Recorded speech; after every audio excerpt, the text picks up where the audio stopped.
Hi guys! ఇవాళ నుంచి అయితే దసరా నవరాత్రులు అయితే స్టార్ట్ అవ్వబోతున్నాయి. ఇక్కడైతే మనం వినాయకుడి గుడి దగ్గర అయితే ఉన్నాము. అసలు ఎలా ఎళ్ళాలి ఏంటి అనేది చూపిస్తా. మనమైతే ఇక్కడ స్టార్టింగ్‌లో ఉన్న వినాయకుడి గుడి దగ్గర అయితే ఉన్నాం. ఇక్కడ నుంచి అయితే క్యూ అనేది అయితే స్టార్ట్ అవుతుంది. ఇక్కడ నుంచి దుర్గుడి వరకు క్యూ అనేది అయితే ఉంటుంది. ఇలా ఉంటుంది క్యూ అయితే.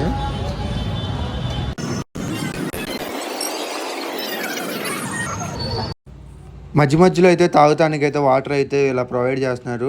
మధ్యలో ఎమర్జెన్సీ ఎగ్జిట్స్ కూడా ఉన్నాయి. ఎవరికైనా ఏమైనా ప్రాబ్లమ్ అయినా అందరూ అక్కడే ఉంటారు. ఈ విధంగా లైన్ అయితే ఉంటుంది. ఇక్కడి నుంచి మన దుర్గుడి పై వరకు ఇలాగే ఉంటుంది లైన్ అనేది.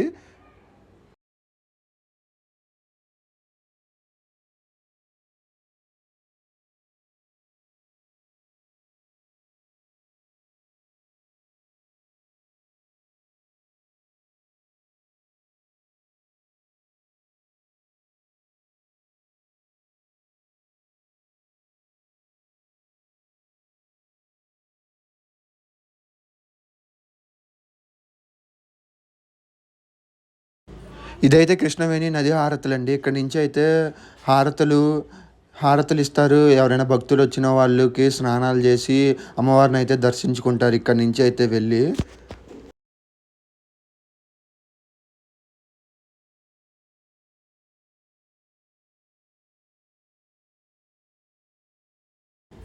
ఇక్కడి నుంచి స్నానం చేసిన తర్వాత ఇక్కడైతే హారతయితే ఇస్తారు. ఈ కనిపించే పడవనైతే తెప్పోత్సవం అని అయితే అంటారు. పైనున్న విగ్రహాన్ని తీసుకొచ్చి పూజ చేసి కృష్ణానదిలో తిప్పి మళ్ళీ పైకి తీసుకెళ్తారు. ఇ ఇక్కడ ట్రాఫిక్ అయితే చాలా హెవీగా ఉంది. ఇప్పుడు నుంచి అయితే వెహికల్స్ అయితే వెళ్తానికైతే లేదు. మనం వెహికల్స్ పెట్టుకోవాలంటే పార్కింగ్ ప్లేసెస్‌లో అయితే పెట్టుకోవాలి.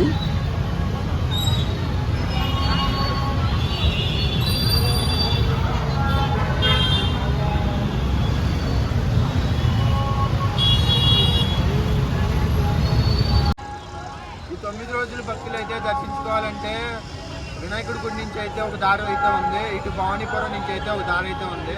అట్నుంచే ఆ 2 దారుల నుంచే అయితే అమ్మవారిని అయితే చేరుకోగలం. రెండో దారి వచ్చేసి ఇటైతే భవానీపురం నుంచి అయితే వెళ్ళొచ్చు. ఇటు నుంచి అయితే వెహికల్స్ అయితే ఉండవు. ఆ బ్యారిగేట్స్ దాకా అయితే వెహికల్స్ అయితే రావచ్చు. అక్కడి నుంచి అయితే వెహికల్స్ అయితే రావటానికైతే లేదు. ఓన్లీ టూ వీలర్స్ అయితే ఉంది. ఇప్పుడు అది కూడా లేదు.